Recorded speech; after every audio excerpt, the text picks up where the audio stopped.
When we talk about blind spots, most people immediately think about what they don't know. But blind spots do not begin in ignorance. They begin in certainty. To understand unknown unknowns, we must first examine what feels solid, what we believe we already understand. This lesson focuses on known knowns. These are areas where you feel confident, clear, stable. You believe you understand them, and you know that you know. That is precisely why they deserve attention. A known known is any domain where you feel settled. It may be a professional specialty, a familiar routine, your leadership style, or communication habits, your values, your decision-making process. These areas do not create tension. Certainty reduces cognitive load. When something feels understood, the mind stops monitoring it closely. You rely on automatic execution. That efficiency feels good, but efficiency reduces vigilance. Familiarity does not guarantee precision. The problem is untested confidence. When certainty becomes unquestioned, subtle drift begins. Skills stagnate. Small errors go unnoticed. Standards evolve quietly. Because you feel certain, you do not look.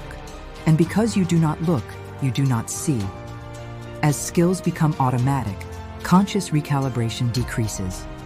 An experienced professional may execute tasks without deliberate review. A seasoned leader may rely on habitual communication patterns. A confident communicator may assume clarity without checking reception.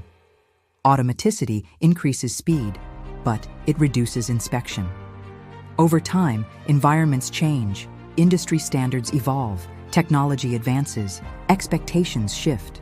If your known knowns were calibrated years ago but never re-evaluated, silent drift may have occurred. Confidence can remain stable while relevance declines. There is also identity anchoring. Some known knowns are tied directly to who you believe you are. I am analytical. I am emotionally intelligent. I am a strong strategist. I am fair.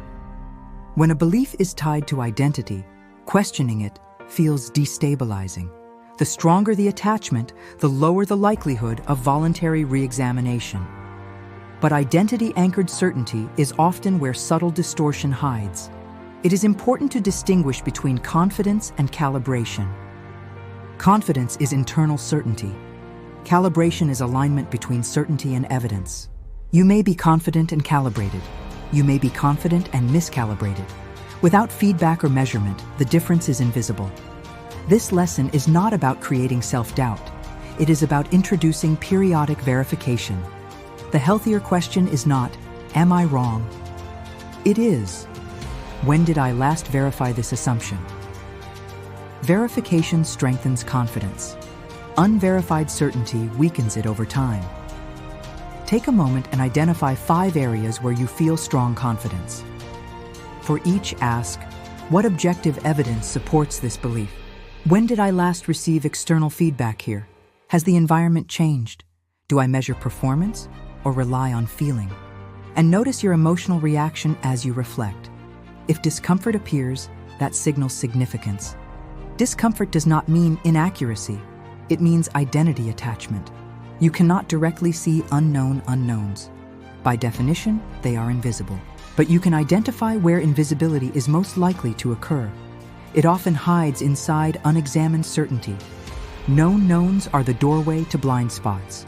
When certainty becomes unquestioned, perception narrows, and narrowed perception precedes blind spots. In the next lesson, we move to the second category, known unknowns. What you know, you still need to learn.